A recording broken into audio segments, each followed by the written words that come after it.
Bonsoir, bienvenue sur le Métatour. Donc, comme on vous l'avait promis, on est avec Pierre d'Ortiguier, on est toujours à Toulouse. Bonsoir Pierre. Merci bien. Voilà, donc on a décidé justement de faire cette entrevue pour parler du ressentisme. Ça, c'est une notion que vous êtes un des seuls à avoir abordé en France. Hein. Il y a très peu de gens qui en ont parlé. Oui, Et alors, qu'est-ce que le ressentisme? Définissons déjà pour que les gens comprennent bien qu'est-ce que le ressentisme, parce que c'est un mot barbare comme ça qu'on entend. Oui. Moi, ce que j'en sais, je vous dis juste pour situer un peu, c'est un peu comme si on me disait que finalement, en gros, le Moyen-Âge n'a pas vraiment existé, qu'on nous avait menti sur une période de l'histoire du Moyen-Âge, et que finalement, on serait dans un monde plus récent. Alors, qu'est-ce que ça veut dire? Ce terme de récent, qui est le support de ce vocable de ressentisme, a été employé dans le sens justement de ce mouvement historique, en premier par Voltaire. Dans ce qu'on appelle les lettres philosophiques, les lettres anglaises, il était jeune homme, il avait à peu près 25-26 ans, il a analysé des écrits du physicien Newton, que chacun connaît, qui par des calculs astronomiques, avait raccourci le temps de la chronologie, c'est-à-dire la succession des temps et des dynasties en Égypte. Et il avait ainsi réduit par ces mêmes calculs le temps de l'histoire ancienne grecque, les temps homériques en particulier, les temps fabuleux, de à peu près 500 ans. Et ce mouvement s'est poursuivi, bien sûr, après Newton, et Voltaire a écrit cette phrase dans la lettre qu'il consacre à ce physicien, qui s'est occupé non seulement de physique, mais également de théologie, d'histoire, que les événements sont plus récents qu'on ne dit. Voilà ce terme de récent qui est sorti de la plume de Voltaire, qui a été repris dans cette désignation très générale d'une tendance historique.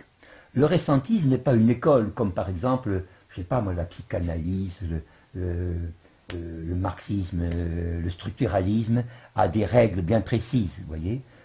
C'est une direction de pensée. Qui n'est pas, c'était le sens de mon intervention, qui était accidentel. C'est un de nos amis, donc M. Salim Laïbi, qui est médecin dentiste à Marseille, qui est un autodidacte, mais justement, qui, comme beaucoup d'autodidactes, est bien supérieur aux autres, en particulier, qui a su dépasser l'enseignement universitaire qu'il a reçu, dans le bon sens, qui m'avait demandé de m'exprimer. Et j'avais en effet parlé, chacun s'y se réfère à cette sorte de longue improvisation, de ceux que l'on appelle les pères du ressentisme en France d'abord.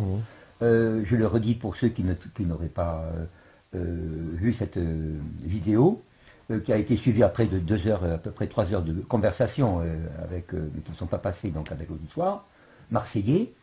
En France, nous avons eu bien sûr un homme que Voltaire disait être le créateur d'un système, mais qui était hyper critique. Il n'a pas employé le terme, mais c'est ce qu'on dit de ces gens-là. C'était le père Hardouin, Jean Hardouin, dont les Américains ont réimprimé à bon prix les œuvres latines, et aussi des Allemands ont réimprimé, en Angleterre d'ailleurs, des œuvres latines de ce père jésuite, qui a été pendant toute sa vie bibliothécaire au collège de Clermont, c'était à l'actuel lycée Louis-le-Grand à Paris, et a été connu, a été célébré, a même une pension de Louis XIV pour l'histoire des conciles de l'Église.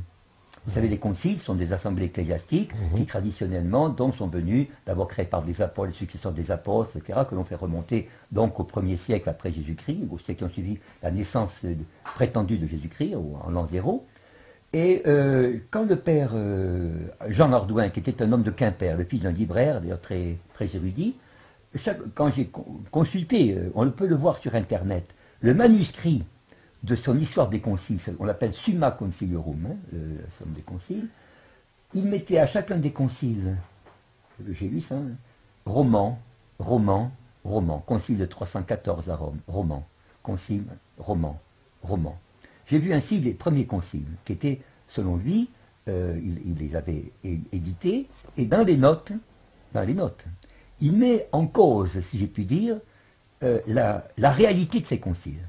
Et il disait, il répétait toujours que le seul concile dont on était sûr, c'était le concile de Trente. Vous savez, le concile tenu dans le Trentin, Trentino, qui est une région germano-italienne, qui à l'époque était vraiment sous l'autorité impériale de l'empereur d'Allemagne, c'est-à-dire qui résidait à Vienne.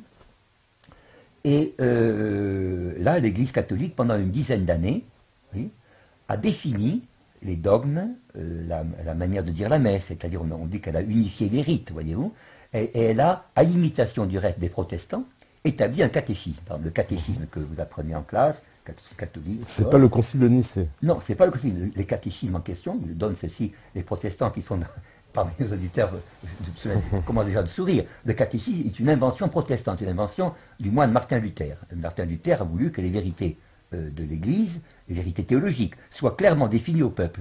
Et les catholiques ont repris, en particulier, nous avons parlé aujourd'hui du ministre Colbert. Mais Colbert, je crois, avait un frère qui était archevêque, qui était évêque, pardon, ou archevêque de Montpellier, qui a fait un très beau catéchisme, du reste, pour la conversion des protestants. Et il y avait un catéchisme catholique, et tout ceci vient justement de vérités définies au Concile de Trente.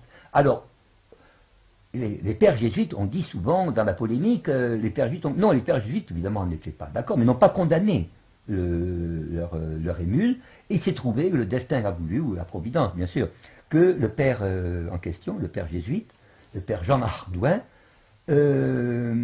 atteigne un âge canonique, très important, et il n'a jamais désavoué, au contraire, il a dit, il a persisté en son opinion, et il a, dans des livres, j'ai lu une partie de son œuvre dans le manuscrit, dans les textes original, à l'université de Poitiers.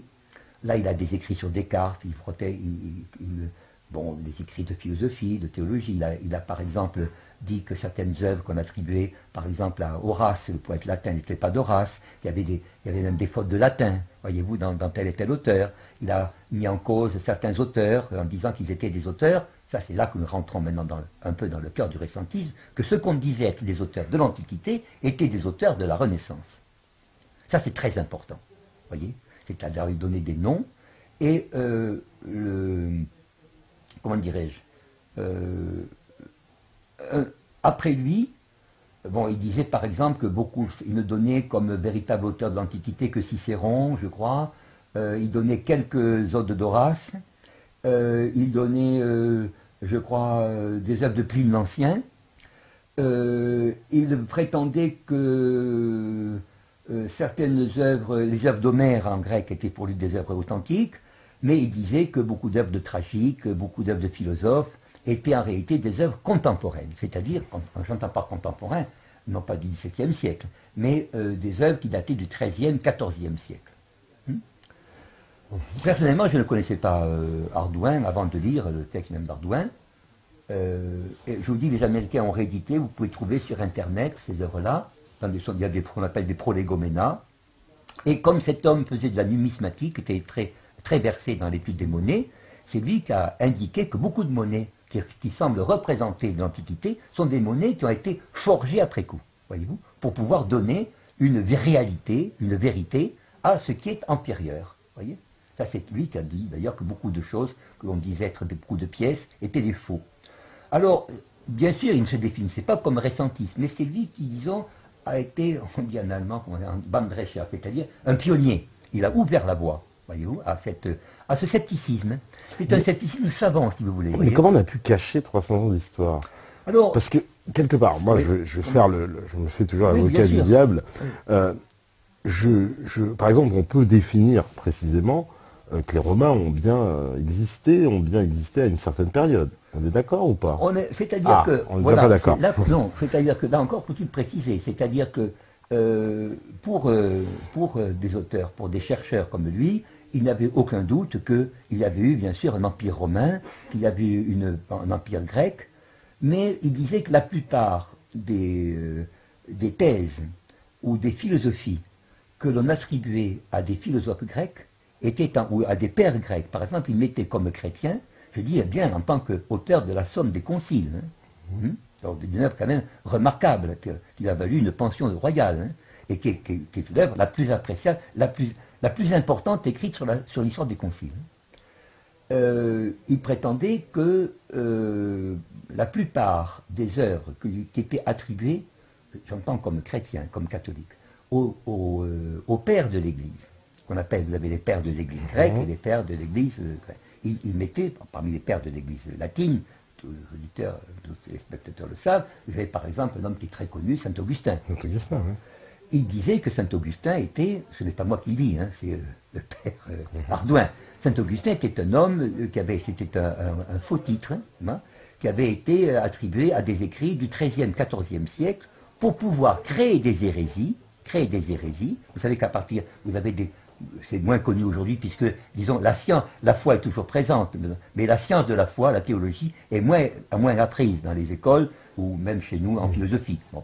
Alors on apprenait par exemple que vous aviez une certaine thèse sur la détermination de l'homme, qui était dans Saint Augustin, que sur le péché, etc., que l'homme avait moins de liberté, par exemple, vous voyez, que ne disaient d'autres auteurs. Et il disait que ces thèses-là étaient des thèses hérétiques qui avaient été coiffées d'une antiquité, voyez-vous, pour pouvoir justifier justement les attaques contre l'Église. Alors, ceci allait très loin parce que, disons, à part Saint Augustin, il disait que la plupart des hérésies, c'est connu d'ailleurs, prennent toujours dans l'Église catholique, bien sûr, des sources. Et ces sources, selon lui, parce que c'était, écoutez bien ceci, des sources écrites en dehors des évangiles, étaient des sources falsifiables et falsifiées. Il disait, et ceci est d'ailleurs très conforme à la doctrine première de l'Église, vous savez que, même quelqu'un qui a une connaissance très superficielle, c'est que celui qui est le fondateur quand même du christianisme, enfin, nous ne discutons pas de l'existence ou de non-existence, il faut quand même admettre une hypothèse, bon, Jésus-Christ a parlé, bon, il n'a pas écrit. Bon, le prophète de l'islam, par exemple, Mahomet, a émis, disons, transmis un message qui a été par la suite écrit. Voyez-vous, ce ne sont pas, je veux dire, ces livres saints ne sont pas des œuvres d'auteur. Bon. De même pour le décalogue de Moïse et autres, voyez-vous, la Torah, par exemple. Alors, il disait que c'était la transmission orale qui était la nourriture de la foi. Tandis que, et ceci est d'ailleurs quelque chose de très profond en philosophie. Platon dit la même chose, que dans la parole, quand nous parlons, vous pouvez me répondre en prenant un aspect de ce que je dis, en me disant, voilà, est-ce que vous pourriez recadrer ceci, remettre ceci en place, est-ce qu'on peut rajouter ou enlever ceci, vous voyez, de même moi-même. Donc la parole a une certaine fluidité qui permet que l'on travaille la pensée à travers elle. Tandis que dans l'écrit, on peut, disons, mettre deux sens différents, ou deux interprétations possibles, voyez-vous, dans la même phrase. C'est pour ça que Platon disait dans le dialogue du Phèdre, par exemple, que l'écrit est supérieur, la parole est supérieure à l'écrit. D'ailleurs, on dit qu'il y a des écrits sacrés. Les écrits sacrés, justement, ils sont prêchés, c'est-à-dire ils sont commentés par la parole. On fait pas des... Et beaucoup d'hérétiques, ou des hérésies à chaque siècle, prenaient, disons, quelques textes des pères, par exemple, pour dire que, vous savez, bon, l'homme est-il libre, l'homme n'est pas libre, l'homme est-il condamnable, ou l'homme peut-il se sauver par lui-même. Bon, ce sont des thèmes souvent familiers aux chrétiens. Tout ceci était tiré des pères de l'Église. Voyez. Alors, le père Ardouin prétendait que ces écrits-là, je dis bien c'est lui qui parle, mais pas moi, étaient des écrits du XIIIe, XIVe siècle, 12e, 13e, 14e siècle, qui avait été, et là nous avançons dans le récentisme, avait été l'œuvre de couvents des bénédictins en particulier, et bien sûr, là nous arriverons au récentisme russe, bien sûr, et aux hypothèses allemandes, qui font justement de ces couvents, non pas des créations du christianisme, voyez-vous, mais des œuvres, des institutions qui auraient été, c'est eux qui parlent, ce n'est pas moi, mais je transmets ici, qui auraient été même antérieures aux formes modernes du christianisme, voyez-vous, c'est-à-dire qui auraient été des conservatoires, si je puis dire, d'anciennes religions. Mais justement, par exemple, immédiatement, je me dis, cette période-là, si elle n'a pas existé donc en Europe occidentale, elle n'a pas existé non plus ailleurs. Donc on devrait retrouver une désynchronisation d'histoire avec ce qui se passe. Votre terme est parfait. Il y a une sorte de désynchronisation de l'histoire, si je puis dire, vous voyez. Et ceci, bien sûr, mais ça n'a pas été le cas à l'époque des premiers efforts du récentisme, qui ne reconnaissait pas comme tel. Ça, il faut attendre, là, non pas le 20e, non pas le début, mais disons la deuxième moitié du XXe siècle. Là, il s'agit d'un effort qui a été tenté en Russie, oui, dans les années 70, par un mathématicien russe, dont vous connaissez le nom, bien sûr, puisque si vous connaissez, c'est Anatoly Fomenko et sa femme Tatiana, et toute une équipe. Hein. Vous avez Glenn Ossowski, enfin, vous avez toute une très grande équipe. Ces gens-là ont non seulement écrit, mais ont parcouru le monde entier. Ils ont parcouru, disons, en particulier notre propre région, Toulouse, et je me permettrai, comme Toulousain, de donner un exemple de récentisme dans l'histoire toulousaine, vous voyez, en particulier dans l'histoire de Simon de Montfort. Ce que raconte Fomenko, il a étudié en Égypte, il est allé en Orient, il est allé en Asie, bref. Et là, il faudrait évidemment que j'expose, bien sûr, c'est eux qui véritablement font ce qu'on appelle, sont l'assise du récentisme actuel. Alors, si vous regardez sur Internet, il s'explique même. Ce Fomenko était mathématicien, donc, et bien sûr, beaucoup disent, surtout en France, un mathématicien ne connaît rien en histoire. Bon, parce que nous voyons l'histoire un peu de manière idéologique.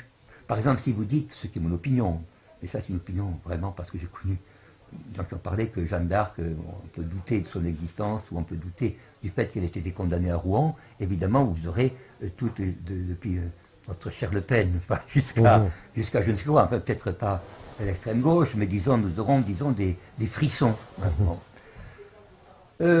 Si je dis que la mort de l'existence de Saint-Louis est douteuse, bon, j'aurai certainement aussi des problèmes. Parce que comment c'est possible qu'on puisse douter de la mort Eh bien, parce qu'il y a, je répondrai directement, comme nous sommes un peu, il y a ce qu'on appelle, ce que les Allemands ont appelé, avant la guerre, c'est-à-dire avec Kammeyer, un homme qui est mort de faim, d'ailleurs, un homme qui est mort durant l'occupation russe, qui était un instituteur, mais qui a été un autodidacte très important. Il y a ce qu'on appelle une falsification de l'histoire, au sens où la meilleure manière d'effacer un passé, c'est de le remplir. Alors, les Allemands, eux, avaient un point de vue qu'on dirait national. Vous savez que la réforme, ce qu'on appelle la réforme, comme chacun connaît Martin Luther, la réforme protestante, allemande. Le terme de protestant, vous savez, n'est pas très important. Mais disons, c'est le mouvement politique, culturel avec Luther, qui a été quand même qui a été aussi, surtout pas un mouvement seulement théologique, un mouvement de protestation, alors là, contre, disons, le sort, la condition inférieure dans laquelle le monde italien, le monde latin, le monde de l'Église catholique tenait l'Allemagne. Voilà. C'est-à-dire, si tu voulais, une sorte de réaction culturelle. Bien. C'est vrai. Et d'ailleurs, vous remarquerez que la plupart des grands auteurs, tous les grands philosophes allemands, je crois qu'il y a peut-être une exception pour Heidegger, mais Heidegger avait une femme protestante, sont de confession protestante. Que ce soit Kant, que ce soit Hegel, Schelling, etc., Schopenhauer et autres. Alors, les Allemands, donc, ont employé cette action, c'est Kammeyer qui l'a donné, des grosses actions, la grande action. C'est-à-dire, la grande action, pour eux, c'était recouvrir, effacer le travail allemand des siècles antérieurs, voyez-vous, en inventant une fausse antiquité. Et ça, il ne s'attaquait pas directement à l'antiquité, mais il s'attaquait à l'humanisme. Car, contrairement à l'image répandue, la réforme religieuse allemande a eu comme premier adversaire l'humanisme italien. Ou les représentants de l'humanisme italien, comme Erasme, etc. C'est très important. Parce que dans la polémique actuelle, vous savez, ceux qui sont révolutionnaires ou contre-révolutionnaires disent « Oui, Luther, c'est l'émancipation, l'humanisme, c'est enfin la liberté retrouvée, la liberté des sens, la liberté de l'esprit, la liberté de penser. » Contre l'obscurantisme du Moyen-Âge. Bon. Alors, déjà, même le terme de Moyen-Âge, c'est la réponse à votre première question, implique qu'il y a deux âges, puisque c'est le milieu. Les âges médiévaux, il y a Médie, il y a Moyen. Ouais, bah ça, entre l'Antiquité et la Renaissance, c'est ça? Non, entre l'Antiquité, oui, et la Renaissance. Ouais, pour ça, alors, la Renaissance étant un retour à l'Antiquité, donc on peut estimer, comme la Renaissance est brillante, que le Moyen-Âge, quelles que soient ses vertus, était quand même plutôt, comme on dirait, je ne sais pas, un peu en gris, voyez-vous. Il y avait un peu de couleur quelquefois, mais disons qu'on a retrouvé les fameuses couleurs de l'Antiquité. Alors on parle de la Grèce riante, etc., tout cela. Oui, mais c'est là que, évidemment, les écrits de Fomenko et les écrits des Allemands interviennent. Bon, il y a un paradoxe, je vous dis ceci, puisque les auditeurs veulent quand même connaître quelques paradoxes. Ce qu'avait dit Kammeyer, c'est que l'existence de Rome la ville à 7 collines, vous savez, Oui, 7 collines, comme Paris, et qui imitait d'ailleurs, pour lui, la ville de Constantinople, qui a également 7 collines. Souvent, 7 collines, c'est le site, c'est l'indication d'un site sacré. C'est un chiffre sacré, le 7. Bien Donc, sûr. le lieu du même répond à ce besoin de l'homme, peut-être même à des connaissances perdues, peut-on dire, ou perdues, ou enfin, vous savez, même Saint Paul, je n'ose pas dire, il y a des choses que je n'oserais pas dire devant tout le monde, bien que je parle devant tout le monde. Enfin, je doute de l'existence de Saint Paul. Bon, enfin, je suis comme Johnson, je l'ai dit dans un livre à paraître, justement. Et le concile de Nicée, Constantin, tout ça. Pour moi, ça c'est pour moi. C'est pour moi. Si vous me demandez mon opinion. Ah bah c'est la vôtre, oui. C'est mon opinion. Non, mais le concile de Nicée, ne croyez pas qu'on vous reprochera de ne pas y croire dans l'au-delà. On ne vous posera jamais la question.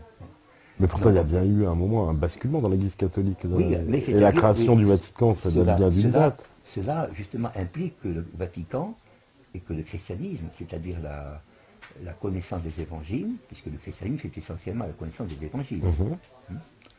On dit l'évangile selon un tel, c'est un écho. C'est-à-dire que le christianisme est un écho de la parole de Jésus-Christ. Pour ces récentistes allemands d'entre-les-deux-guerres, pour Cameyer, la ville de Rome, tenez-vous bien Patrick, la ville de Rome était fondée vers 1380-90. Avant il y avait quelque chose, mais c'est un village. Bon. Alors vous allez me dire, mais quand même, écoutez, vous avez appris, moi j'ai mon certificat de latin de la Sorbonne. Les Romains. Qu'est-ce qu'ils viennent faire les Romains? Qu'est-ce qui fait que, évidemment, je dis ceci avec un grand regret, parce que je vois encore mon professeur, c'était Perret à la Sorbonne, qui était vraiment au-dessus du poste, s'il avait dit ça, il serait tombé une crise cardiaque. Bon, bien sûr, alors je vais répondre à votre question, d'abord, comme font les médecins, par de petites doses. Je ne vais pas répondre avec la grosse dose, la petite dose. La petite dose a été donnée par un Français, un compatriote d'ici, un Bordelais. Vous pouvez faire sur Internet, vous avez son texte sur Internet. C'est un professeur de lettres classiques, un agrégé de lettres, dans les années 80, 1880. 1880. Oui, 1880, donc c'est très ancien. Il a écrit, il s'appelait Auchard. J'avais un camarade, un très bon camarade aussi, qui était un homonyme, à la revue Telle Quelle, dans les années 62-63. C'était avec Solars, celui qui se fait appeler Solers. Et un Bordelais. Et nous avons avec Auchard, c'est un homonyme, donc Auchard était, le fameux Auchard en question, je crois que c'est Polydore Auchard. Oui. Polydore, ça signifie qu'il y a plusieurs dons. En fait. Polydore Auchard, qui était aussi d'une famille d'armateurs, je crois, a écrit un ouvrage qui est sur Internet, ou sur Tacite, en français, bien sûr, et dans lequel il démontre, et ça la démonstration est très facile à faire, que le grand historien romain impérial, qui était un serviteur des Trajans, des empereurs Trajans, n'était autre que Il Poggio Bracciolini, donc, c'est-à-dire au XVIe siècle, non plutôt XVe siècle. Bon, Il Poggio Bracciolini, donc, qui aurait découvert, soi-disant, le manuscrit dans le monastère de Saint-Gall, et il est facile, en effet, avec les démonstrations de Auchard, de voir que ce fameux ministre de Trajan ne connaît même pas les ports romains, il ne sait pas les situer, voyez-vous.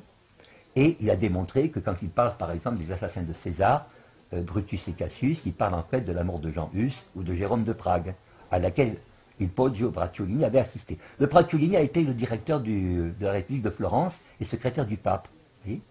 Alors, je pense que la démonstration de Auchard sur Tacite est convenable. À la même époque, vous avez vu en Angleterre un nommé Ross. J'ai retenu le nom de Ross parce qu'il y a un grand helléniste qui est un spécialiste d'Aristote, qui a fait une logique écrit une logique d'Aristote, Sir Ross. Lui, c'était Ross, R-O-2-S, a écrit également sur ce qu'on appelle en anglais forgery, c'est-à-dire une forgerie, en disant que c'était une imposture, si plus une création, une pièce, création humaniste, que celle de Tacite. Et bien sûr, vous avez un autre homme, je crois que c'est Léo Wiener, dans les années 20, qui a écrit aussi une démonstration. Je crois que j'ai lu la démonstration, je connais même Tacite, je crois que j'ai passé mon certificat de latin à la Sorbonne, c'était une version de Tacite. Je crois que la démonstration, je convie tous ceux qui nous regardent, nous écoutent, à regarder ce texte sur Internet, c'est H-O-C-H-A-R-T, Auchard, Polydore Auchard, Tacite. Il a lui-même écrit, par exemple, il a démontré que la lettre de Pline sur les massacres des chrétiens à Trajan est une fausse lettre. Mais alors, l'Empire romain, il n'a jamais existé. C'est-à-dire qu'il a existé un empire. Alors là-dessus. Ouais, mais pendant 1380, c'est pas possible. Mais un empire, disons que l'on ne croit pas avoir la chronologie en question. C'est-à-dire que pour Rochard, pour ces gens-là, ces premiers récentistes, qui ne se reconnaissaient pas comme tels, mais qui ont été les premiers pas, c'est quand même très important, c'est de faire tomber quand même un auteur classique aussi célèbre. C'est comme vous enlevez une pierre d'une maison, le reste peut suivre. Bah oui. C'est ça que je veux dire. Il faut l'aborder de cette façon. Ce sont les Russes qui ont fait tomber cela, mais ça par un travail de titan, qui est un travail de 30-40 ans, qui a été publié en Angleterre, c'est le travail de Fomenko, que vous trouvez il y a, je crois, 7 tomes, ce sont 4 ou 5 qui ont paru. Ça va très loin, parce que surtout quand vous avez parlé, Patrick, de la synchronisation, évidemment, ils font tomber, par exemple, certains que l'Empire arabe, par exemple, l'on nous dit être l'Empire des Abbassides. Oui, bah ouais. Alors là, ils tombent, évidemment, ils tombent complètement. C'est-à-dire que l'Empire arabe est plus récent. Bon, alors vous allez me dire récent jusqu'à quelle époque? Ouais. Tout est récent, c'est-à-dire que l'islam, la naissance de l'islam est elle-même récente, voyez-vous, le christianisme est récent. Dans la thèse, je l'expose ici, c'est pour quand même, avant de juger, au moins entendre ce qu'il dit. La thèse en question des Russes, et que Fomenko appartient à l'Académie des sciences, enfin de Russie, membre plein, c'est qu'on n'est pas sûr de l'histoire, nous sommes donc au XXIe siècle, au-delà de 1000 ans. Bon. Alors il a même dit que le système égyptien était beaucoup plus proche de nous. Alors il a démontré, par des procédés statistiques, que tout ce qu'on appelle l'histoire de Rome, depuis ce qu'on appelle 750 avant Jésus-Christ jusqu'au dernier. Alors on disait autrefois que c'était le dernier soi-disant dit Romulus et Rémus qui était revenu, voyez-vous. Déjà c'est un peu suspect qu'il y a des empereurs à double porter les premiers noms, les mêmes noms que les premiers, que les fondateurs. Étaient tous les intermédiaires de temps, voyez-vous, entre les événements, les dynasties, tout ceci, entre les 750 jusqu'à Sylla, par exemple, ensuite la chute de la monarchie, la fondation de la République, la naissance de l'Empire, etc., tout ceci était une copie, une projection, voyez-vous, de l'Empire byzantin. C'est-à-dire que l'Antiquité, c'est pas qu'elle n'avait pas existé, mais ce qu'on nous présentait comme Antiquité romaine était une projection, voyez-vous, d'événements ayant eu lieu plus récemment. C'est exactement ça, si je puis dire, le cœur du récentisme. C'est-à-dire que nous avons affaire, comment vous dire, en physique, comme dans un phénomène de physique, à une projection, voyez-vous, d'événements réels, mais que l'on remet, que l'on projette dans un passé, si je puis dire, artificiel. Mais, par exemple, dire, la colonne de Trajan, les monuments, on peut analyser, on peut savoir qu'ils existent depuis l'époque. On a trouvé des traces quand même. Bien sûr, on a des traces, mais ces traces sont récentes. C'est-à-dire que pour eux, quand je dis pour eux, pour moi aussi, mais disons que je dis quand même pour eux, je m'efface. Vous avez par exemple la colonne de Trajan, etc., ce sont des inventions récentes. C'est-à-dire qu'on ne trouve pas, bon, je ne sais pas si vous êtes allé à Rome. Je suis allé à Rome, vous vous souvenez peut-être du Forum, par exemple. Voilà, le Colisée, par exemple. Le Colisée, il y avait le Colisée. Bah, oui. Mais prenons le Forum, avant la grandeur du Colisée. Je ne sais pas si vous avez fait cette observation, que vous avez trouvé le Forum assez petit. Non, je m'en souviens plus. Alors vous avez à côté un grand forum, mais c'est le Forum mussolinien, qui est beaucoup plus imposant. Si vous voulez faire un film, prenez le Forum mussolinien. Mais si vous voulez faire, disons, avoir un romantisme, disons, vous regardez, le temple de Vesta, etc., qui est très beau. Vous rentrez dans le Sénat romain. Bien sûr, Rome avait des dimensions moindres, mais vous le trouverez assez petit, voyez-vous. Bon, tout ceci, pour le récentisme, voyez-vous, est une création artificielle.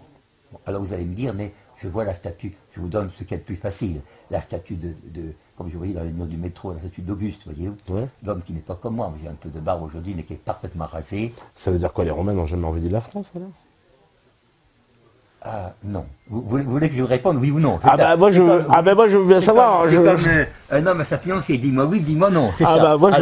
Écoutez, je vous dis non. La campagne de Jules César, la campagne de Vercingétorix, non, là, elle tombe. Oui, parce que... Évidemment qu'elle tombe. Alors, vous allez me dire, avec cela, si vous dites par exemple, essayez de dire comment je vais vous dire? C'est un peu d'ironie, mais l'ironie est vraiment pas voltairienne, mais disons peut-être. Si je vous dis par exemple, si je dis un Bavarois, si je dis un Gabonais, je dis un Gabonais, et il y a un Gabonais, je fais une comparaison, vraiment, parce qu'il y a les racines communes. Je dis pourquoi il y a des racines quand même. Il y a des racines. Allez, voilà. Je dis, bah, écoutez, tel événement dans votre histoire n'a pas eu lieu. Est-ce que ça changera véritablement la vie? Non. Ça changera, bien sûr, une conception de la vie, mais la vie aura ses racines. Dans un pays comme la France, dire Vercingétorix, luttant contre César, est véritablement un phénomène que l'on ne peut pas établir. Vous savez déjà qu'on ne peut pas établir le lieu de la bataille d'Alésia. Bien sûr, ni son nom, parce que Vercingétorix, ça veut dire l'homme qui commande sans troupe quelque chose, mais en fait on n'avait pas son vrai nom. En fait, Vercingétorix, c'est un titre un peu. Un titre, alors Jules César, vous allez me dire, mais quand même Jules César, c'est un titre très important. Bah ouais, il y a quand même des bustes partout. Il y a des bustes partout. Il y a son livre, il nous a laissé une œuvre écrite. Voilà, une œuvre écrite que autrefois nous lisions en 4e, 5e, avec le progrès des lettres, l'esprit humain, on le fait en faculté aujourd'hui. Non mais ça c'est une mauvaise plaisanterie de professeur. Alors, une bonne plaisanterie de professeur plutôt. Eh bien, bien sûr, beaucoup d'auteurs disent que, récentistes, allemands et russes. Alors c'est une invention, c'est quoi? C'est une invention? Non, c'est une invention. Il n'a jamais existé, Jules César. Si, mais la guerre des Gaules est une invention récente, c'est-à-dire c'est un texte qu'on ne trouve pas avant le XVe siècle. Mais les Français dans... Alors, je parle de la guerre des Gaules, également de la guerre civile. Mais on a des traces archéologiques quand même du passage des Romains, non? Oui, passage des Romains, oui, mais le passage de Jules César, non. Ah, de Jules César, oui. Mais en tout cas, les Romains, ils étaient bien là. Mais s'agit-il véritablement de construction d'un empire romain de l'époque? Là, nous avons des textes, nous avons des thèmes, des constructions. Constructions anciennes, oui, et aussi des constructions récentes. Je donnerai comme... alors, vous avez des œuvres et des constructions. Parmi les œuvres qui sont les plus connues, vous avez tous ces bustes d'empereurs romains. Par exemple, la statue équestre de Marc Aurèle, qu'on a trouvée dans une rue de Rome. Je ne sais pas si vous le savez. Bon, comme un peu qui est sorti un peu comme Minerve du cerveau de Jupiter, voyez-vous. Bon, ça c'est une œuvre que nous devons véritablement, nous avons une amie italienne ici, nous devons au génie de l'Italie. Et c'est un grand génie puisque l'Italie était capable de se créer maintenant. C'est une œuvre véritablement de la Renaissance, voyez-vous. Il n'est pas possible, alors là vous avez des récentistes un peu maniaques, évidemment ils vous demandent comment il se fait qu'on puisse trouver des Romains aussi bien rasés. Je dis ça pour... Non, je dis ça, vraiment c'est leur... Ah oui, mais ceci a son importance. Alors non, cette école-là, alors bien sûr, tout le christianisme des premiers siècles, etc., semble être véritablement une projection dans le passé d'événements récents. Alors ceci est vrai pour l'islam. L'islam, là je parle du récentisme russe, de Fomenko, qui est un orthodoxe, chrétien orthodoxe, fait remonter l'islam à peu près, je dis ceci ouvertement, à peu près au XIVe siècle. Voyez. Au XIVe siècle, c'est-à-dire 700 ans après. 700 ans après. Alors bien sûr, vous avez un récentisme plus focalisé, qui, lui, disons, tout en reconnaissant l'Empire romain, etc., c'est avec I2LIG, qui a une revue qui est assez florissante en Allemagne, et également Heinsohn, qui est le fils d'un sous-marinier célèbre, et qui ensuite, bon, a été... s'occupe du musée, de la déportation, etc. Mais très allemand, oui, très allemand. Ah oui, il faut voir Heinsohn. Et Heinsohn, je l'écris à l'écrit. Heinsohn, lui, est allé jusqu'à supprimer, à dire que d'abord la civilisation de Sumer, était une projection de la civilisation persane. D'ailleurs, il a fait un livre qui s'appelle Adieu Sumer, voyez-vous. Il a... que je connais peu, je l'ai à la maison, mais je connais peu parce que c'est un livre difficile. Mais Illig, lui, a simplement supprimé, ce que vous aviez dit dans votre introduction, 3 siècles de l'histoire. Il a même supprimé Charlemagne, chez les Français. Il a dit que Charlemagne était une projection de Otto III de Germanie, si je me trompe. Vous voyez. Ah bon? Et que, par exemple, les monuments attribués à Charlemagne à Aix-la-Chapelle ne sont pas des bâtis de son temps, mais du XIe, XIIe siècle. Vous voyez. Alors là, il s'agit non pas d'un récentisme général, comme celui de Fomenko, qui lui se base sur des notions mathématiques, statistiques, etc. C'est-à-dire que Fomenko, disons en gros, je dis ça, je ne dis pas que c'est les mathématiques pour les nuls, comme on dit, mais c'est un peu ça, il faut quand même commencer ainsi. Il met sur une abscisse ordonnée des événements, il dessine donc une courbe, et s'il voit d'autres événements qui ont les mêmes rapports entre eux, c'est-à-dire si d'autres courbes, voyez-vous, d'événements recoupent la coupe précédente, alors nous avons affaire au même événement, mais simplement projeté dans un temps différent. Alors il va ainsi, par exemple, à nier une bonne partie de l'histoire anglaise ancienne. C'est-à-dire fait remonter l'histoire anglaise à peu près je crois, au XIIIe, XIVe siècle. Bah alors Guillaume le Conquérant... Oui, alors tout ceci, vous pouvez arrêter. Guillaume le Conquérant, oui, ça c'est beaucoup postérieur. Bah, c'est 1000 et quelques. 1000 et quelques, oui, 1000 et quelques. Non, j'ai 1066, je crois. Un grand respect pour Guillaume le Conquérant, pour ce qu'a écrit dans Augustin Thierry. Mais s'il n'a pas existé, Guillaume le Conquérant... C'est-à-dire qu'il a existé quelque chose, mais disons que il a existé des événements, mais disons que le grand principe du récentisme russe, c'est de dire qu'un événement a existé, mais n'a pas existé dans le temps qu'on lui assigne. C'est ça qu'il a. Et que cet événement est une projection d'un événement ultérieur. Parce que par exemple, dans le cas de l'invasion de l'Angleterre, ils ont par exemple laissé la langue en héritage. Le français, il y a énormément de mots de français dans l'anglais. Donc c'est la preuve même de la trace de ces francophones. Oui, on peut dire, vous savez, vous avez d'abord la trace du français en Angleterre, vous pouvez leur assigner aussi une origine plus, puisqu'on n'a pas le même, plus récente. Plus récente. Bon. Et ne serait-ce, vous avez d'ailleurs pour parler de la Normandie, mais ça c'est quand même important, la Normandie, la fameuse patrie d'Angleterre, non, c'était Quimper, la fameuse, vous avez la présentation traditionnelle fait de la Normandie un pays de nordique, d'où le nom, homme du Nord, et dans lequel vous avez une prédominance des langues scandinaves. C'est vrai que vous avez cela, mais ceux qui creusent davantage, je permets de l'esprit, la langue normande, si vous faites une enquête auprès comment ça s'appelle, des locaux, enfin de ceux qui étudient le patois normand, vous voyez que la plupart des mots sont saxons. Et ceci va si loin que quand vous aviez des cartes allemandes de la Renaissance, la Mercator par exemple, vous avez la Normandie, avec tout l'empire allemand qui est en vert, et le vert continue jusqu'à la Normandie. Et vous avez en effet, ceci est important à savoir, et l'Angleterre aurait été, par exemple, pour Johnson, que j'ai étudié, qui est un pasteur, qui est un homme qui voulait être pasteur, mais qui a écrit contre l'existence de Saint-Paul et autres. Johnson, c'est un John et Son, le même mot. On ne trouve aucune trace de bibliothèque, d'œuvres et de librairies avant le XIVe siècle. Il prétendait même que pour ceux qui connaissent un peu l'Angleterre, l'histoire du christianisme anglais, que des hérétiques, comme Wycliffe et autres, n'avaient pas existé. C'était des hérésies inventées après coup. Et ce qui se produit, c'est que, disons, vous aviez une formule ancienne depuis philosophe, enfin l'ancien 19e siècle, qui disait nous ignorons, il y a des choses que nous savons, ce que nous connaissons est peu de choses, vous connaissez la formule, ce que nous ignorons est immense. C'est la formule des ressentis. Ce que nous connaissons est relativement limité, et ce que nous prétendons savoir est une projection de cette limite. Mais au-delà, nous ne connaissons rien. Et pourquoi d'ailleurs? Moi, il y a un truc que je ne comprends pas, c'est comment ils ont pu changer les dates partout à la fois dans tous les pays, puisque je ne sais pas, par exemple, 1220, ils ont bien gravé des choses dans la pierre, 1220. Donc, il n'y a rien, on n'a jamais rien retrouvé. On n'a jamais, par exemple, vous avez ici, rue du Thor, où nous étions aujourd'hui à Toulouse, vous avez marqué, je crois, il me semble-t-il, c'est peut-être une erreur, un faux souvenir, il me semble qu'il est marqué sur une église de la rue du Thor, 1526. C'est la date, en effet, de création de l'église. Là, vous l'avez marqué. Alors, vous avez, par exemple, dans ceux qui connaissent la littérature russe, dans les versions anglaises qu'on a données, vous avez, par exemple, ils disent que le mot de 1000, que l'on dit être le premier, le 1, est en réalité un J avec un point, c'est-à-dire 226 après la naissance de Jésus. Et la naissance de Jésus étant pour eux, je ne sais pas si vous connaissez la littérature récentiste, il y aurait plusieurs, la doctrine chrétienne serait faite en plusieurs étapes, et il y a une crucifixion. Moi, je ne crois pas à cette histoire-là que dit Fomenko. Enfin, disons, j'ai des doutes là-dessus. Mais il la donne à Jérusalem, mais il met Jérusalem, non pas aujourd'hui, là où est la Knesset, vous savez, qui a été d'ailleurs est un territoire.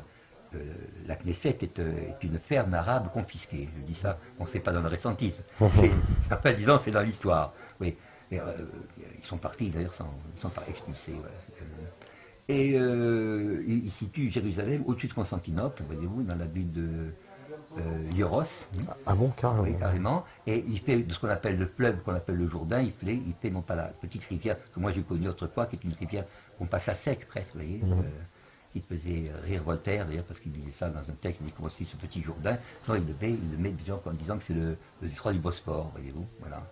Eh bien, alors il donne des exemples pour les récentistes russes, par exemple, et allemands aussi, beaucoup d'Allemands, en particulier en Suisse, c'est Pfister, la Bible, les évangiles, seraient des textes récents.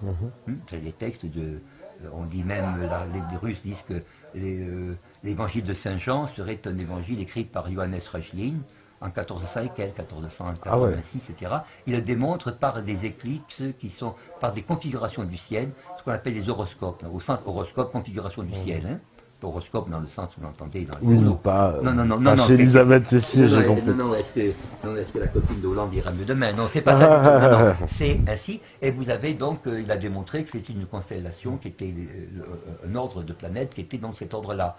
Et que Saint Jean, c'était le nom de Johannes. Reuchlin, qui était lui-même, vous savez, un peu avant la Réforme, qui aurait été donc hébraïsant, etc. Disons que le christianisme, l'islam et le judaïsme que nous connaissons comme tel, voyez-vous, auraient écrit leurs livres, rédigé leurs livres modernes, voyez-vous, dans les périodes 13e, 14e, 15e siècle. Voilà. Voyez. Et que les évangiles seraient antérieurs, ça c'est l'hypothèse russe, voyez-vous, à l'écriture même de la Bible que vous connaissez. Voyez-vous. Ça c'est une hypothèse évidemment que je mets au compte de Fomenko, mais c'est un peu dans ce sens-là. Il y a donc un récentisme très audacieux, qui, bien sûr, amène, par exemple, à supprimer de faux problèmes. Par exemple, si on dit les Arabes au 7e, 8e, des auteurs arabes au 7e, 8e, 10e, 11e siècle ont traduit Aristote, c'est vrai, oui. C'est vrai, ben c'est vrai. Seulement, ça, et Platon, tenez-vous bien, Patrick, ne tombez pas. C'est très bien. Il ne contestera pas. Moi non plus, d'ailleurs. Mais si vous placez Platon, comme le fait Fomenko, si vous dites que Platon, c'est Pléton, il y a un auteur qu'on appelle Pléton, à Byzance, dans l'Empire grec, qui a écrit des commentaires aux lois de Platon, qui a écrit des lois comme Platon, etc. Il prétend que ce Platon de l'Antiquité n'est autre que Pléton, qui est à l'origine de l'école platonicienne de Florence. Alors, évidemment, s'il est du XIVe siècle, ça signifie que l'arabe, si Platon a écrit dans ce grec-là, non, mais c'est Fomenko qui parle, il est certain qu'un arabe du 11e, 12e, 13e siècle, 11e, 12e siècle qui traduit Aristote, il ne peut pas traduire Aristote s'il n'est pas né, ou Platon s'il n'est pas né. C'est-à-dire que il y a réellement une traduction arabe d'Aristote et de Platon, mais elle est beaucoup plus récente que le 7e, 10e, 8e, 9e siècle, 10e siècle, 11e siècle, 12e siècle.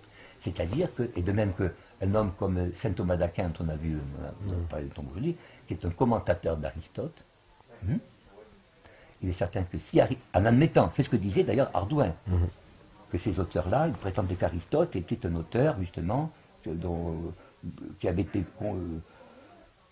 qui lui est situé au XIIIe siècle, Ardouin. Il est certain que si Aristote est moderne, les commentateurs sont encore plus modernes. Mais ça veut dire que dans les autres pays, on trouve cette trace aussi, je ne sais pas, en Allemagne, au Danemark, dans les autres pays d'Europe. Oui, en effet, oui, bien sûr, on le trouve, oui.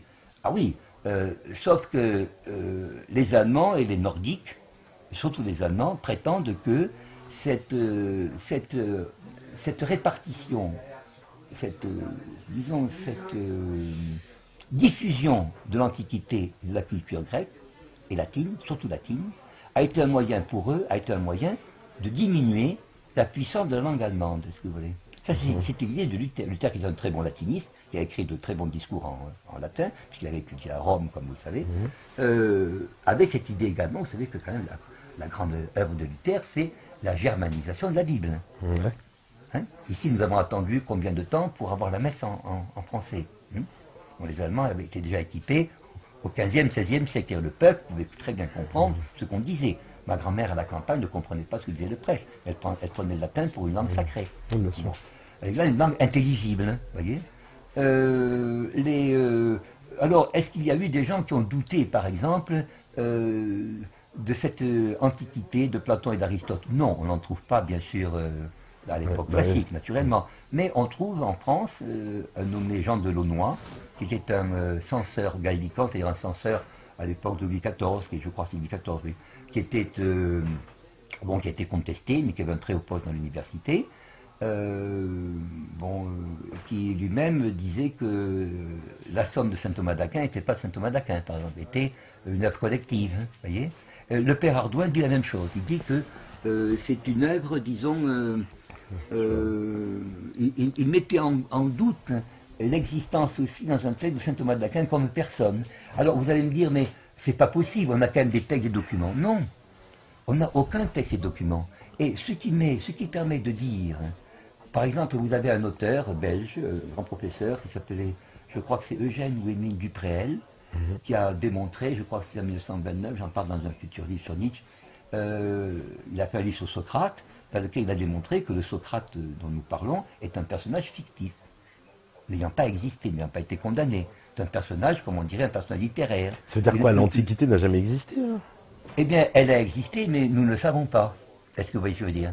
C'est-à-dire qu'il est possible que, pour des auteurs comme Platon et Aristote, moi, personnellement, bon, vous savez, je peux dire, mais c'est une opinion de philosophe et d'helléniste, hein, que sur Platon, par exemple, des connaissances scientifiques, je fais appel ici à Albert Rivaux, R-I-V-A-U-D, qui a étudié le Timée de Platon et autres, les connaissances de Platon, il y a eu Joseph Moreau aussi, qui a été professeur à Bordeaux, l'a dit, les connaissances scientifiques de Platon, qui touchent au calcul des probabilités, quand même, bon, sont quand même très en avance sur l'état des mathématiques grecques, mais tout à fait en accord avec ce qu'on connaissait à la dite Renaissance.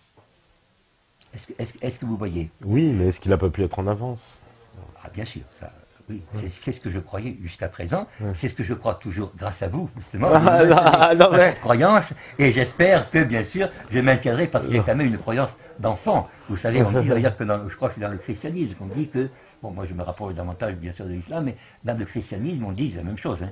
D'ailleurs, dans le christianisme, on dit qu'il faut avoir une âme d'enfant. Alors, dans mon âme d'enfant, jusqu'à sur mon lit de mort et ailleurs, j'aurai toujours l'idée d'un Platon de l'Antiquité. Mais quand même, comme il faut être instruit, c'est quand même un commandement, d'ailleurs, je m'instruis et je trouve que toutes ces querelles, il y a une querelle quand même générale, prenons un peu de recul.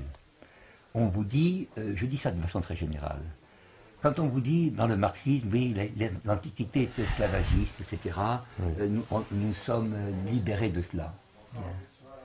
Si l'Antiquité telle qu'on nous la présente n'a pas existé comme on nous la présente, peut-on se demander si on ne nous offre pas un visage d'une Antiquité donnée pour mettre en valeur un présent? C'est-à-dire, est-ce qu'on ne parle pas d'âge sombre, voyez-vous, ou d'âge très éloigné, pour pouvoir en réalité nous donner, disons, une manière d'accepter le présent, en disant nous avons un progrès. Bon, c'est une hypothèse, mais je maintiens que il n'est pas... Alors ça, c'est l'argument récentiste, bon, qui va vous dire, vous interrogerez les Russes là-dessus, ou les Allemands modernes, ils vous diront, ce n'est pas possible que l'Antiquité ait eu un tel éclat, que l'on puisse connaître en détail ce que faisait un tel et un tel, qu'on ait autant de discours, des discours de Démosthène, de discours d'Échine, de discours de tragédie comme Échine ou autre, et que tout d'un coup, on arrive dans un Moyen-Âge qu'on dit assez fleuri, bien sûr, que l'on peut rêver, dont on sait qu'il a produit quelques théologiens, quelques poètes, un certain nombre de poètes.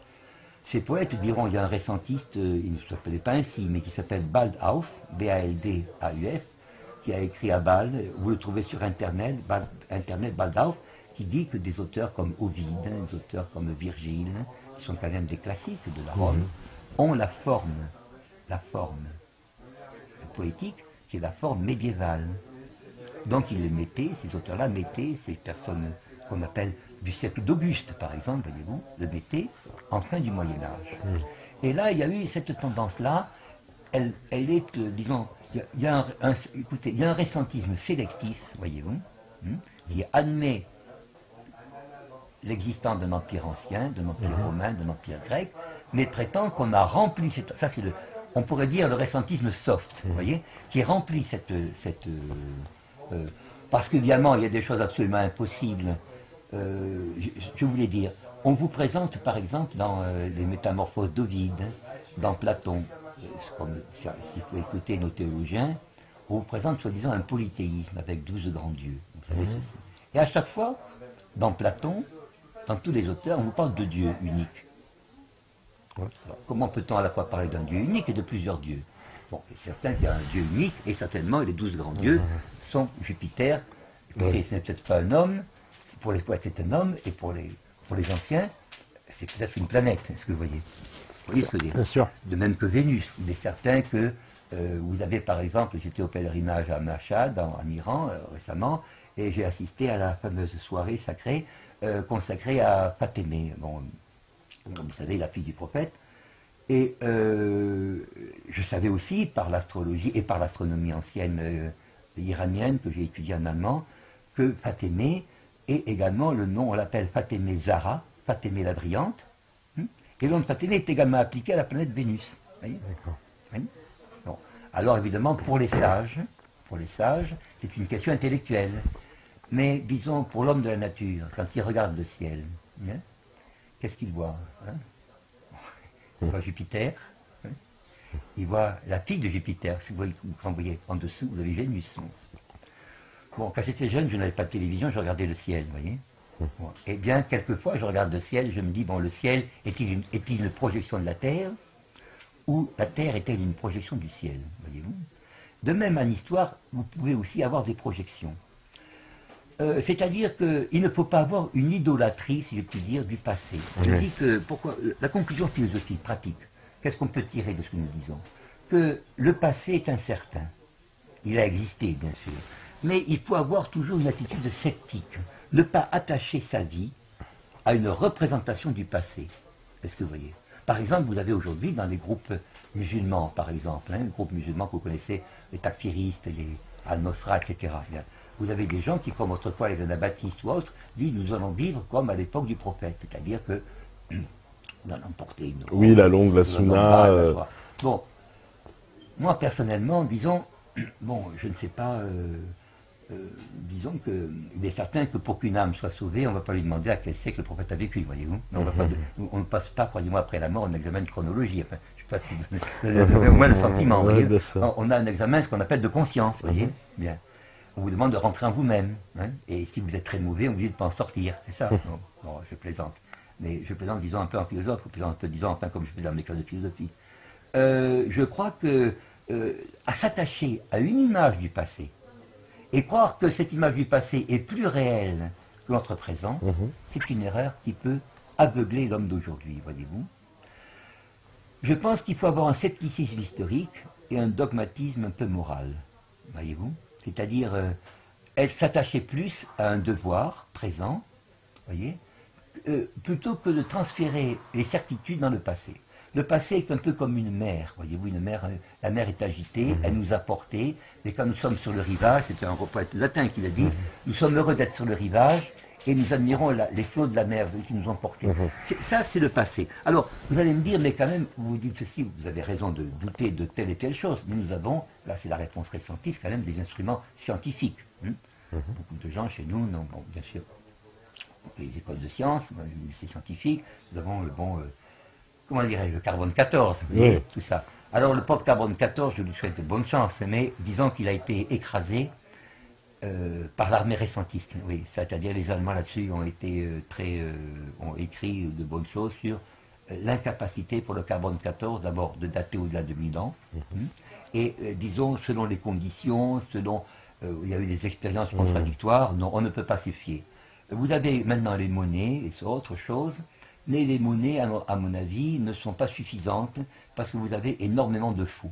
Bon, je pourrais polémiquer, bon, vous savez, écoutez, est-ce que vous me permettez de polémiquer ou non? Allons-y, polémiquons un peu. Allez. Alors écoutez, bon, je donne, je ne sais pas, j'aimerais beaucoup, et pour les gens eux-mêmes qui sont là-bas, j'aimerais beaucoup qu'on me ramène de la ville d'Al-Qod, de Jérusalem. Je ne parle pas de Yoros, hein, mais je parle de Jérusalem, on l'appelle Jérusalem aujourd'hui. J'aimerais qu'on me ramène quand même quelques antiquités, puisque les gens disent qu'ils sont là depuis très longtemps, ceux qui sont plus longtemps que ceux qui sont plus vrais que le vrai, vous voyez. Bon.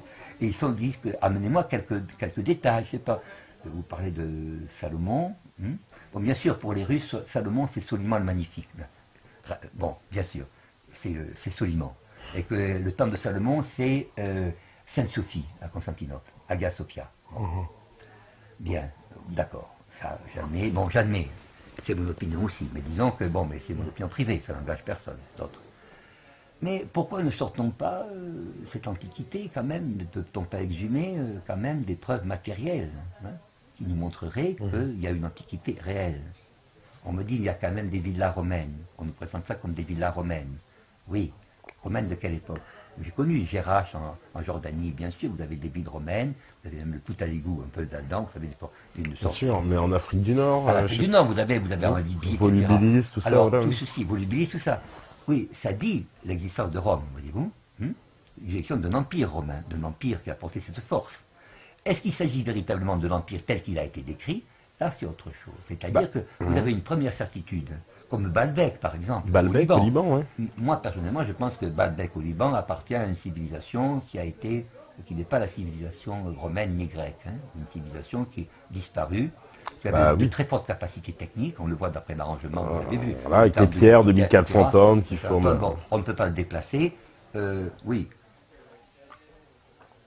Vous avez également la même observation sur les pyramides égyptiennes. Mais là, etc. ça veut dire, là, je me fais toujours l'avocat du diable, ça pourrait dire qu'on nous a menti sur justement le passé qui précède, je veux dire, cette période-là, cette antiquité, sans forcément toucher au calendrier présent. Puisqu'après tout, il peut y avoir eu justement une histoire de l'humanité qui commence bien plus tard que ce qu'on voudrait nous faire croire, non? Oui, c'est-à-dire, oui, mais alors, entre-temps, nous avons, les récentistes, vous direz, un peu toute la... comment vous dire, la sphère ressentie, la nébuleuse, dirait certains récentistes, en particulier avec Gabovitz, qui vient de mourir maintenant, vous direz que ces temps ont existé. Évidemment que ces temps ont existé. Nous ne sommes pas nés au XIIIe siècle, au XIVe siècle. Mais bon, je n'ai pas parlé, bien sûr, de la création de l'an 1, de l'an 0, etc., enfin la formation de l'an 0, la naissance du Christ, etc., qui a été disputée. Je pense que le Christ, je dis ouvertement, mon opinion, pour ça, il y a une réalité, une personne du Christ, une personne qui s'appelle Jésus-Christ, mais qui n'est pas du tout celle qu'on lit dans l'histoire. Je dis ça d'après le nom. Mais le nom, je le tire, ça j'étais inspiré un peu par Leibniz, le philosophe allemand, qui a écrit en français d'ailleurs, les nouveaux essais sur l'entendement humain, disant qu'il y a une langue originelle. Et je pense qu'il y a des personnages, disons, que l'on connaît par, il le dit lui-même, qu'on connaît par réputation. Il est possible qu'il y ait un personnage ou une personne ou une force divine qui ait existé, voyez-vous, et que nous connaissions, disons, par tradition. Ça, c'est autre chose. Il est possible de penser à cela. Même certains ont dit que le prénom, le nom du prophète de l'islam, n'était pas un patronyme, mais une qualité attribuée divine, signifiant la grandeur, ou la double excellence. Le Mahamed étant le premier Maha, dans Méga, etc. Bon, mais je pense que les récentistes vous introduisent quand même un facteur vraisemblable pour reconstituer le passé, qui est le facteur du cataclysme. Ça, il faut le dire. Bien sûr, le premier qui en a parlé, vous connaissez certainement, les auditeurs connaissent beaucoup, c'était Velikovsky, Velikovsky a écrit Le Monde en collision. Bon, c'était un homme qui a dit beaucoup de choses vraies, beaucoup de choses fausses, mais qui a été en même temps un homme assez audacieux. Et il y a, par exemple, les récentistes vous diraient qu'il y a eu au XIIe, XIIIe siècle, c'est François de Sales le dit en France, de se le dire, il y a eu un cataclysme qui aurait effacé, bien sûr, une grande partie de l'histoire et qui aurait, disons, achevé, lui, il croit, à l'Empire romain. C'est-à-dire qu'on serait passé, disons, directement de l'Empire romain à la fin de la Renaissance. C'est-à-dire que les débuts du Moyen-Âge seraient fictifs, voyez-vous. C'est-à-dire l'époque des Mérovingiens. D'ailleurs, dans ce que j'ai dit en lisant le Père Ardouin, j'ai lu à Poitiers, je me rappelle, pour ce qui est des Mérovingiens, il dit « nullum documentum ». Nous n'avons aucune pièce. Bon, c'est quand même beau. C'était dit en 4 mots, voyez-vous. En 4 mots, nous n'avons aucune pièce. Et j'ai cité, vous vous souvenez, dans cette cassette, j'ai cité un père jésuite qui était de l'école du Père Ardouin, car il a eu de nombreux émules. Je crois que c'est le père Germont, qui avait dit qu'il s'étonnait qu'à Saint-Denis, par exemple, au fur et à mesure que les siècles passaient, on découvrait des documents. C'est-à-dire que les documents des premiers siècles, voyez-vous, se multipliaient au fur et à mesure que les siècles passaient. Bon, évidemment, c'est comme si moi je multipliais mes actes de naissance, voyez. Voyez, je suis pas né je suis en 41, puis il y a un an qui je suis en 42, puis je suis en 43, je suis en 44. Bon, alors on dirait qu'il y a plusieurs Dortiguiers, voyez-vous. Voilà. Et donc c'est une famille nombreuse, voilà. Non. Ça, c'est une thèse qui... Je crois que la thèse de Fomenko et d'autres, évidemment, elle est toujours forte. Le récentisme est fort. Je dis ceci pour ceux qui ne sont pas récentistes ou qui sont opposés. Oui. En France, on est opposé assez vite. C'est comme... On dit que c'est le pays des coups de foudre, n'est-ce pas? Vous avez des coups de foudre et puis les relations les liaisons ne durent pas très longtemps, mais disons que le début est très vif. Les Français sont toujours chauds dans les commencements, c'est le début du faux testament de Richelieu. Voilà. Eh bien, je crois que l'hypothèse donc de que le ressentisme est fort dans ce qu'il dénonce, mais évidemment est très faible dans ce qu'il construit. Parce qu'on peut très bien démontrer que, par exemple, tel personnage historique a été répété plusieurs fois. Que, par exemple, la vie de Saint Basile, par exemple, c'est un nom très connu, c'est Basile signifiant le roi, Saint Basile, qui est quelqu'un important de la chrétienté, est une imitation de la vie de Jésus-Christ. Bon. Oui, c'est vrai, quand je l'ai appris, que j'ai regardé bien, la vie de Saint Basile, j'ai vu que c'était effectivement... je ne m'intéressais pas précisément à sa biographie. Alors, je me rappelle de ce que disait Salim Laïbi, vous savez, quand un homme est spécialisé aujourd'hui dans une affaire, il étudie sa spécialité toute sa vie, voyez. Et il ne regarde pas, il n'a pas un champ très vaste. Il est obligé de, quand on est spécialiste, on suppose un état général. Voyez-vous, comme vous travaillez une pièce d'une maison, supposez que l'ensemble de la maison existe, simplement, votre attention est attirée principalement par tel détail. Mais le détail suppose l'ensemble. Et alors ça, justement, fait que beaucoup de gens disent, évidemment, quelqu'un qui a travaillé toute sa vie sur les Mérovingiens, j'ai un camarade qui l'a fait, qui a même passé sur la grille d'histoire sur les Mérovingiens, je me rappelle à l'époque, il avait fait un très beau discours, pour citer son nom, sur l'agriculture chez les Mérovingiens. Bien sûr qu'il y avait une agriculture, autant supposer les Mérovingiens. Mais évidemment, je crois qu'il n'aurait pas accepté l'attitude du père Ardouin. Il y avait des documents, mais ces documents, les Allemands l'ont dit, je l'ai dit dans ma conférence, beaucoup d'Allemands, surtout l'ont dit dans des conférences au XXe siècle. Je me rappelle d'une conférence que j'ai citée, où on disait, dans les années 70-80, entre 60, mettons, cher Patrick, 60% des documents médiévaux que nous avons sont faux. Voyez, vous allez me dire, il y a quand même 40%, il y a quand même 60% qui sont bons. Alors, les Allemands, vous savez, ont toujours une certaine rivalité avec les Polonais, dans l'histoire. Alors, ils s'amusent, les restantistes, à dire que toute la série des évêques polonais du Xe siècle jusqu'à présent est archi fausse. Bien. Alors, ceci, bien sûr, tant qu'on parle des Polonais, ça va. Par exemple, que des gestes comme l'humiliation de l'empereur Henri, je crois que c'est Henri IV, oui, empereur allemand Henri IV, à Canossa, qui dans la neige se serait agenouillé devant le pape. Oui. Bon, tout ceci, c'est faux. Bon, tout ceci est évidemment fictif. Je le crois aussi. Je crois que c'est une légende. Maintenant, qu'il y ait eu, bien sûr, le fait de dire que nous ne connaissons pas le passé, devrait nous faire aussi craindre l'avenir. C'est-à-dire, qu'est-ce qui fait que nous avons de la difficulté à pénétrer le passé? En lisant la littérature récentiste, j'ai vu qu'il y avait beaucoup de récentistes allemands qui étaient des biographes, c'est-à-dire de biographes de famille, qui ne pouvaient pas remonter au-delà du XIIIe siècle, très souvent. Voyez.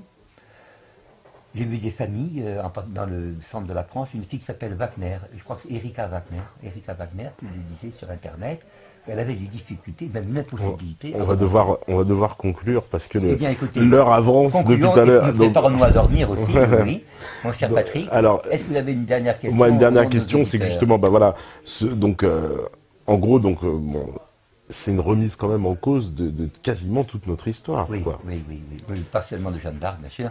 Donc c'est le début d'un mouvement, j'ai envie de dire. Oui, c'est le début d'un mouvement, en effet, qui, à mon avis, se déclenchera, surtout si nous connaissons des événements très durs. Si, par exemple, nous subissons des cataclysmes, voyez-vous, comme nous sommes à la veille d'en subir. Hein.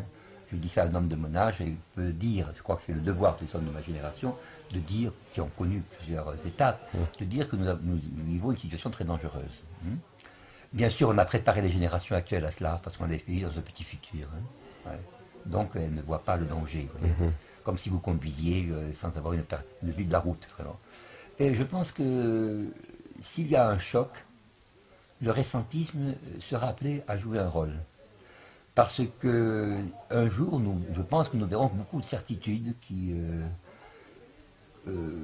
historiques, voyez-vous, seront ébranlées et qu'il y aura une réaction. Je crois que quand même le ressentisme va fleurir encore parce qu'il y a beaucoup de gens qui y travaillent. Ils travaillent beaucoup en Allemagne. La France, de ce point de vue, est complètement éliminée. Hein. Parce que l'emprise idéologique est trop forte. Je crois que les Russes, peut-être, n'auront pas toujours le même essor que sous Fomenko, Mais je prétends que j'ai vu en Iran même des gens travailler cette question-là, mettre en cause certains événements de leur propre passé. Je ne parle pas musulman, mais persan, voyez-vous. Parce que le ressentisme s'étend à la Perse, évidemment. Oui, il est certain que, je vais vous donner un dernier exemple, c'est le comte Gobineau qui me l'avait dit, qui m'avait appris, si je puis dire, en lisant l'histoire des Perses.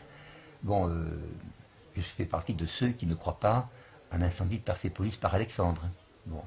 Vous savez qu'Alexandre, je voudrais terminer là-dessus, sur une interrogation sacrée, si je puis dire. Vous avez dans le Coran, Alexandre n'est pas cité, mais on parle de Carneille, l'homme aux deux cornes, vous savez. Et dans le ressentisme russe, par exemple, où l'on fait de Gengis Khan le portrait de Saint-Georges, vous voyez, c'est déjà beaucoup. On ne croit pas, vous savez, à l'invasion mongole, tout cela. Tout ceci est à l'empire tartare, voyez-vous. On parle d'une Tartarie, mais on parle d'un grand empire russe qui allait jusqu'en Californie, vous savez, ceci, à la Californie. Donc, dans le ressentisme russe, on parle justement de la Perse, on parle de ces États, on parle de Bagdad, on parle de ce qu'on appelle l'administration mongole, ne serait qu'une partie de l'administration de ce grand État russe dans l'Irak actuel. Bon, dans le ressentisme russe, et je parlais du Coran là, on parle d'Alexandre le Grand comme ayant été un personnage, une sorte de prophète, d'homme presque surhumain, voyez-vous, qui aurait unifié des croyances. Alors pour le ressentisme russe, le véritable créateur de l'islam, ça c'est moi qui parle, c'est Fomenko, serait l'homme auquel on a attribué justement l'empire d'Alexandre le Grand. Car j'ai connu l'islam surtout persan et arabe, et je dois dire que cette religion n'a pu naître que dans un État fortement constitué, voyez-vous, militairement constitué. Ceci se voit d'après la doctrine elle-même qui est émise. C'est une doctrine un peu guerrière, voyez-vous. Elle suppose donc un État déjà très fort derrière. Le christianisme suppose aussi, disons, un État très fort. Quand Jésus dit « rendez à César ce qui est à César », évidemment, Fomenko ne voit pas César, le fameux César de la guerre des Gaules, il voit le tsar lui-même, voyez-vous. C'est-à-dire, il fait du Christ un russe. Il voit à travers le Christ, je crois, l'empereur Andronikos, un des portraits de l'empereur Andronikos. Voyez. Bien. Alors, tout ceci donc fait que, certainement que le ressentisme surprendra les gens, mais il pourra surprendre également ceux qui lisent les livres sacrés. Ils pourront peut-être être vus d'une autre manière. Mais quant à ceux qui sont surpris par l'histoire, je leur dirai un mot de Voltaire. C'est que le propre des livres sacrés, c'est d'apprendre la morale et non pas la physique. Est-ce que vous voyez? Et je crois que c'est là-dessus que je terminerai. C'est une certaine manière de laisser partir notre cher animal ressentiste, voyez-vous, et puis quand même de le faire revenir peut-être un jour. Et grâce à vous, Patrick, et je vous en remercie beaucoup. Merci Pierre, en tout cas vous êtes le bienvenu. Je vous en prie. Merci beaucoup. Salut à tous les métanotes, c'était Pierre Dorsigui. Merci beaucoup. Ça, c'est vraiment sympathique.